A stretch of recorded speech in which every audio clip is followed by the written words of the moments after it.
হেইয়ো guys, কি অবস্থা সবার? সবাই কেমন আছেন? আশা করি সবাই ভালো আছেন। আজকে আমি আপনাদেরকে একটা নতুন গল্পের স্টোরি বলে শোনাবো, তো আপনারা সবাই পুরো ভিডিওটা দেখবেন। এক গ্রামে বসবাস করতেন একটি ছোট্ট পরিবার। তাদের দিনকাল ভালোই চলছিল, তারা সুখে শান্তিতে বসবাস করতেন।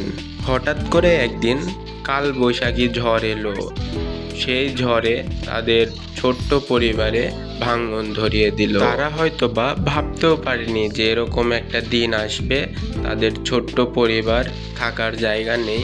তো কাল বৈশাখী ঝড়ে ওই তাদের ছোট্ট একটা কুঠির ছিল, সেই কুঠিরটা ভেঙে তছনছ হয়ে গেল। তাদের অশান্তি লেগে গেল, তাদের থাকার জায়গা হারিয়ে গেল।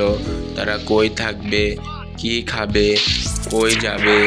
তো এই চিন্তাতে চিন্তাতে তার বাবা অসুস্থ হয়ে গেল। তার বাবা অসুস্থ হয়ে একদিন হঠাৎ করে মারা গেল। তাদের পরিবারের উপর চাপটা আরো বেড়ে গেল।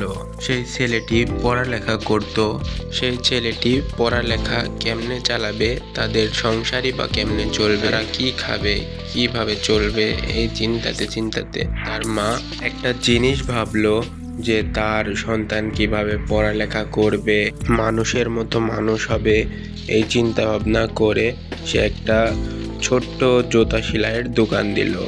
এতে করে তাদের সংসারটা আবার কোনো মতে চলা শুরু করলো। তার ছেলের পড়ালেখা আগাইতে লাগলো। পড়ালেখা প্রায় যখন শেষের দিকে, তখন তার ছেলের একটা চাকরির জন্য চিঠি আসলো।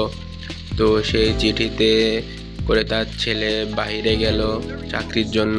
ছেলে বাহিরে যাওয়ার পর কয়েক মাস মায়ের খোঁজ খবর নিল ঠিকঠাক মতন। তারপরে ফোন করতো, প্রতিদিন একবার করে কথা বলতো। কিন্তু আস্তে আস্তে তার ছেলে কথা বলাটা কিছুটা কমিয়ে দিল। এরপরে কিছুদিন পরে প্রায় অনেকটাই কমিয়ে দিয়েছে, মাসে 2-3 বার করে ফোন দেয় এরকম। কিন্তু তার মা ছেলের ফোনের অপেক্ষায় প্রতিদিনই বসে থাকতো, কিন্তু ছেলে ফোন করতো না। প্রায় যোগাযোগ একেবারেই বন্ধ করে দিয়েছিল। কিন্তু তার মা তার ফোনের অপেক্ষায় প্রতিদিনই বসে থাকতো, কিন্তু ছেলে কোনো যোগাযোগ করতো না। এইভাবে কয়েকটা মাস কেটে যায়। এর মাঝে তার মা অসুস্থ হয়ে পড়ে, কিন্তু তার সন্তান কোনো খোঁজ খবর নেয় না, কিছু নেয় না। তো তার মা অসুস্থ হতে হতে একটু বেশি অসুস্থ হয়ে পড়ে। হঠাৎ করে তার মা কিছুদিন পরে মারা যায়।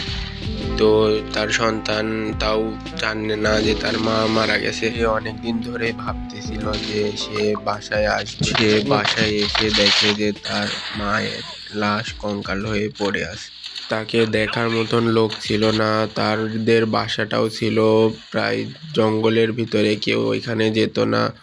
তো কেউ বুঝতে পারে নাই যে সে মারা গেছে। তো তার লাশটা কঙ্কাল হয়ে পড়ে আছে। এই গল্প থেকে একটা জিনিসই বোঝা যায় যে সময় থাকতে সময়ের মূল্য দাও।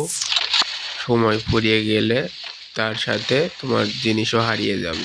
ওটা যদি ভালো লেগে থাকে তাহলে সবাই একটা করে লাইক, একটা করে শেয়ার, একটা করে সাবস্ক্রাইব করে আমার আইডিটাকে একটু উন্নত করে দিবেন, তাহলে আরও গল্প এরম পাবেন।